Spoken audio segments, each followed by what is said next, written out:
ये है दुनिया का सबसे बड़ा जंगल अमेज़न फॉरेस्ट, जिसे लंग्स ऑफ द अर्थ कहा जाता है क्योंकि ये रेन फॉरेस्ट दुनिया के टोटल ऑक्सीजन सप्लाई का तकरीबन 20% प्रोड्यूस करता है। ये जंगल इतना बड़ा है कि ये साउथ अमेरिका के 9 देशों तक फैला हुआ है। इस अमेज़न रेन फॉरेस्ट में इंडिया जैसे 2 देश समा सकते हैं क्योंकि इसका total area 55 lakh kilometre square है। ये जंगल इतना ज्यादा घना है कि अगर आप इस जंगल में खो जाते हैं तो आपको इससे बाहर निकलने में 472 दिन का समय लग सकता है। 472 दिनों के इस सफर में आपका सामना होगा ऐसे जानवरों से जो चाहे एक छोटी सी चींटी हो या एक बड़ा जैगुआर। इनका साइज बिल्कुल भी मैटर नहीं करता क्योंकि हर एक जानवर का मकसद आपको मारकर खाने का है। अमेज़न फॉरेस्ट की एक छोटी सी चींटी भी आपकी जान ले सकती है। ये फॉरेस्ट दुनिया की 10% बायोडाइवर्सिटी को कंट्रोल करता है। मतलब इस दुनिया में रहने वाली सारी प्रकार की प्रजातियों में 10% इस अमेज़न फॉरेस्ट में रहती है, जिसमें 400 मैमल्स,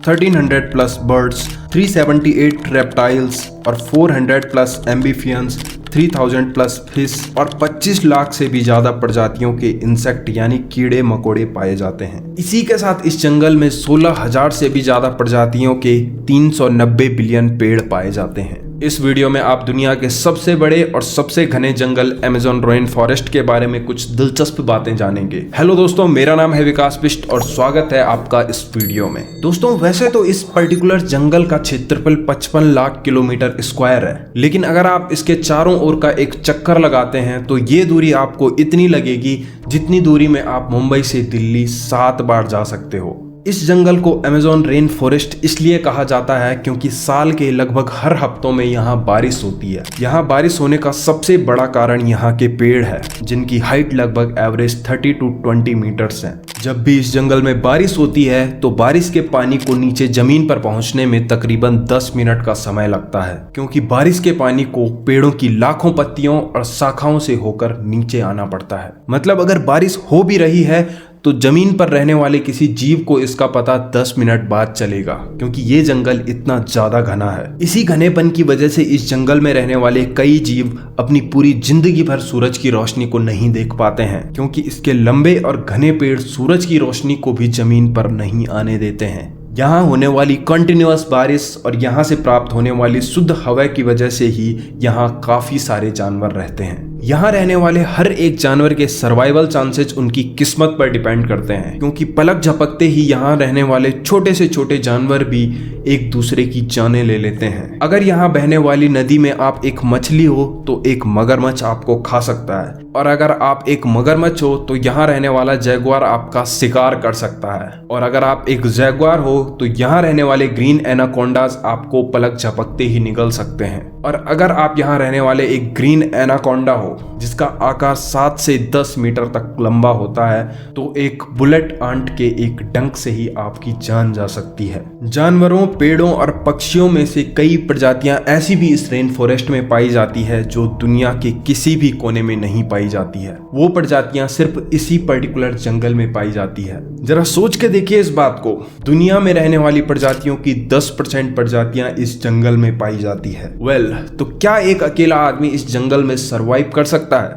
इसका जवाब है नहीं। एक अकेला आदमी तो काफी दूर की बात है, एक 10 आदमियों का झुंड भी इस जंगल में सरवाइव नहीं कर सकता। एक 10 आदमियों के झुंड के यहाँ सर्वाइवल चांसेस 0.5% है। अब जरा इस बात को सोच के देखिए कि आप अमेज़न जंगल में फंसे हुए हो। चारों तरफ एक घना जंगल है, अजीब सी आवाजें हैं जो आपका डर बढ़ा रही है, और आपको दिन में भी अंधेरे के अलावा ज्यादा कुछ नहीं दिख रहा है। ये जंगल अपने आप में आपके लिए एक मौत का जाल बुन रहा होगा, लेकिन जिस टाइम भी आपको ये लगेगा कि हम इस मौत के जाल से बाहर निकलने वाले हैं, उसी टाइम आप इस जंगल के जाल में फंस जाओगे। इस जंगल से बाहर आने में आपको कई दिन लग सकते हैं, जिसके लिए आपका सबसे प्राइम टारगेट रहेगा कि अपने सर्वाइवल के लिए एक शुद्ध पानी का स्रोत ढूंढना। पानी आपको यहाँ की नदी, तालाबों और गड्ढों में मिलेगा, लेकिन वो पानी पूरी तरह से पीने लायक नहीं होगा।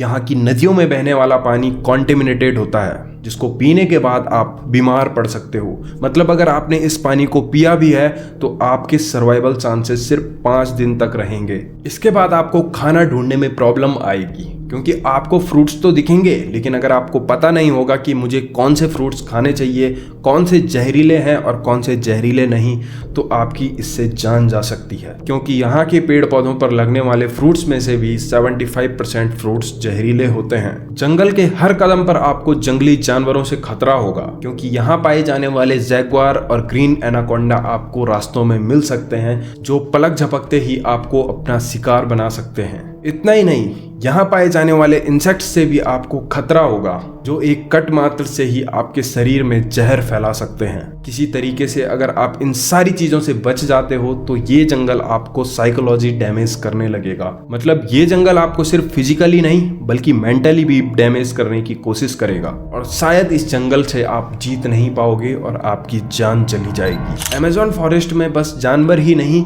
बल्कि यहाँ बहुत सारी ट्राइब्स भी रहती है, जो यहाँ एक यूनिक कल्चर, लैंग्वेज और ट्रेडिशन के साथ अपने नेचुरल एटमॉस्फेयर में रहते हैं। ये ट्राइब्स कई हजारों सालों से अमेज़न के जंगलों में रह रही है। इनमें से कई ट्राइब्स ऐसी भी है जो दुनिया से बिल्कुल छिपते हुए अलग रहती है। इनका दुनिया से कोई भी कांटेक्ट नहीं रहता है और किसी भी आउटसाइडर से कांटेक्ट करना इनके लिए खतरनाक माना जाता है। ये लोग इसी जंगल में रहने वाले जानवरों का शिकार करते हैं और इसी के दम पर सरवाइव करते हैं। इसी के साथ इस जंगल में दुनिया की सबसे लंबी नदियों में से एक अमेज़न रिवर भी है। वैसे तो अमेज़न रिवर दुनिया की दूसरी सबसे लंबी नदी है, लेकिन जब वाटर फ्लो की बात आती है तो ये नदी दुनिया की सबसे बड़ी नदी बन जाती है। इसे आप इस बात से समझ सकते हैं कि पूरे अमेज़न फॉरेस्ट का पानी इस नदी के जरिए अटलांटिक ओशियन में गिरता है। इस नदी में 2.09 मिलियन क्यूबिक मीटर वाटर पर सेकंड फ्लो होता है। इसे आप इस बात से भी समझ सकते हो कि गंगा नदी में बहने वाले पानी से ये पानी 50 गुना ज्यादा है। इस नदी में ग्रीन एनाकोंडा, लाखों मगरमच्छ और कई खतरनाक मछलियों की प्रजातियां पाई जाती है। वैसे तो इस जंगल में रहने वाले हर एक जानवर से एक दूसरे को खतरा रहता है, लेकिन इलेक्ट्रिक ईल इस जंगल में पाई जाने वाली एक अकेली स्पीसीज है जिसे किसी और जानवर से खतरा नहीं होता, क्योंकि 750 वॉट का करंट ये किसी भी जानवर के शरीर में मार सकती है। अमेज़न रिवर में पाई जाने वाली इस पिंक डॉल्फिन को देखिए। वैसे तो समुद्र में पाई जाने वाली डॉल्फिन्स इंसानों के लिए काफ़ी फ्रेंडली साबित हो जाती है कम ही समय में, लेकिन ये जो पिंक डॉल्फिन आप स्क्रीन पर देख रहे हैं ये इंसानों या किसी भी जानवरों से न डरकर उनको अपना शिकार बना सकती है। इसमें किसी भी प्रकार का कोई फ्रेंडली बिहेवियर नहीं होता है। ये डायरेक्ट किसी भी शिकार को देखकर अटैक करना पसंद करती है। ऐसा भी नहीं है कि सारी पिंक डॉल्फिन्स जो अमेज़न रिवर में पाई जाती है वो इंसानों पर अटैक करती है, क्योंकि कई बार ऐसा भी नोटिस किया गया है कि ये इंसानों के साथ कई बार फ्रेंडली हो जाती है। दोस्तों, आज ह्यूमैनिटी को विकसित हुए कई हजारों साल हो चुके हैं। हम 21st सेंचुरी में जी रहे हैं और डेवलपमेंट भी अपनी पीक पे पहुंच चुका है। हमने कभी 2010 या उससे पहले ये नहीं सोचा था कि AI जैसी कुछ चीजें आ जाएगी और इंटरनेट भी इतना फास्ट हो जाएगा। 50 साल पहले तो शायद हमें ये भी सपना लगता था कि हम रेगुलर बेसिस पे कॉल पे बात कर पाएंगे, और आज भी हम कई ऐसी चीजें नहीं सोच सकते हैं कि हमारे साथ आने वाले 50 सालों बाद क्या होगा,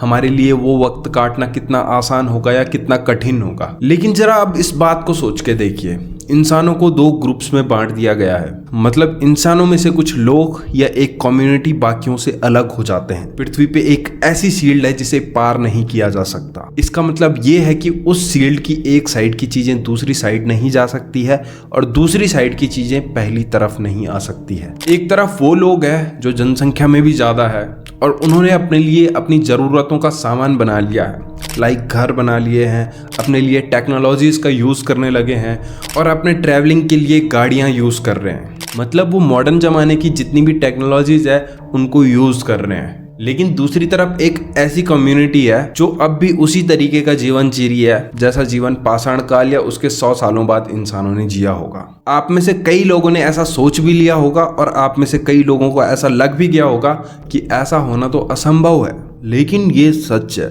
ऐसा हमारी पृथ्वी पे ही हो रहा है। अमेज़न रेन फॉरेस्ट के घने जंगलों में ऐसी भी ट्राइब्स रह रही है जिनका 21st सेंचुरी की टेक्नोलॉजी से दूर दूर तक कोई लेना देना नहीं है। वो अभी तक हमारी टेक्नोलॉजी से अनजान है और उनके लिए हम कोई आउटसाइडर या अजनबी है, जो उनकी ना ही भाषा समझ सकते हैं और ना ही जिनका कल्चर उनके कल्चर से मेल खाता है। हमारा एज ए आउटसाइडर उनके लिए कांटेक्ट करना भी खतरनाक माना जाता है और हमारे संपर्क में आने से वो बीमार पड़ सकते हैं क्योंकि उनकी इम्यूनिटी पावर काफी कम है। अगर कोई भी नॉर्मल इंसान जो उनकी कम्युनिटी का नहीं है वो अगर उन्हें दिखता है तो वो उसे मार सकते हैं। इसका मतलब ये है कि अगर कोई भी व्यक्ति अमेज़न के जंगलों में फंसा हुआ है तो उसके लिए ये ऑप्शन भी खतरनाक हो सकता है कि वो इन कम्युनिटी से अपनी मदद की उम्मीदें करे। आपको क्या लगता है, क्या एक अकेला आदमी इस अमेज़न जंगल से बाहर निकल सकता है या इधर सरवाइव कर सकता है? हमें कमेंट करके जरूर बताइए। इस वीडियो में बस इतना ही। मिलते हैं आपको एक और अमेजिंग कहानी के साथ एक और वीडियो में।